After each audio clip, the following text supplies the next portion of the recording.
భార్య: ఏమండీ, మీరు నా మనిషి కాబట్టి మీకొక నిజం చెప్పాలి అనుకుంటున్నాను.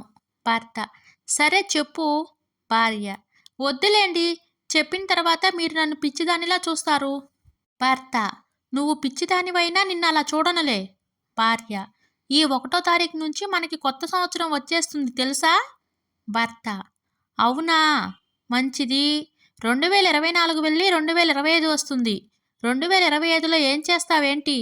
భార్య: నేను ఈ 2024 పోయి 25 వచ్చిన సందర్భంగా ఒక ప్రమాణం చేస్తున్నాను. ఈ 2025లో బట్టలు ఉతకను, గిన్నెలు తోమను, వంట కూడా చేయను. కనీసం చీపురునైతే ముట్టుకోను. సంవత్సరం మారుతుంది, క్యాలెండర్ మారుతుంది, నేను కూడా మారుతున్నాను. నేను కేవలం ఎంజాయ్ మాత్రమే చేస్తాను. భర్త: ఒక్క నిమిషం ఆగవే. నేను 2024 సంవత్సరం సాక్షిగా ప్రమాణం చేసి చెప్తున్నాను.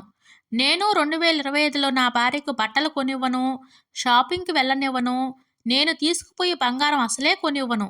సంవత్సరం మారుతుంది, క్యాలెండర్ మారుతుంది, నేను కూడా మారుతున్నాను. నేను సంపాదించిన డబ్బులతో నేను ఒక్కడినే ఎంజాయ్ చేస్తాను. భార్య: ఏమండి, నేనన్ని పనులు చేస్తా అండి, తప్పైపోయిందండి. భర్త: అలా రా దారిలోకి. భార్య: 31st నైట్‌కి నేను నా ఫ్రెండ్స్ కలిసి ధూమ్‌ధామ్‌గా పార్టీ చేసుకుందాం అనుకుంటున్నాను. జనవరి 1కి మంచిగా వెల్కమ్ చెప్పాలి అనుకుంటున్నాను. డబ్బులు ఇవ్వండి. భర్త: డబ్బులు ఇస్తాను కానీ నేను అడిగిన దానికి సమాధానం చెప్పవే. భార్య: అడగండి. భర్త: కిందటి సంవత్సరం నీ జీవితంలో అద్భుతం ఏదైనా జరిగిందా? ఇప్పుడు వస్తున్న కొత్త సంవత్సరంలో నీ జీవితం మారుతుందని నమ్మకం ఏమైనా ఉందా? భార్య: లేదండి.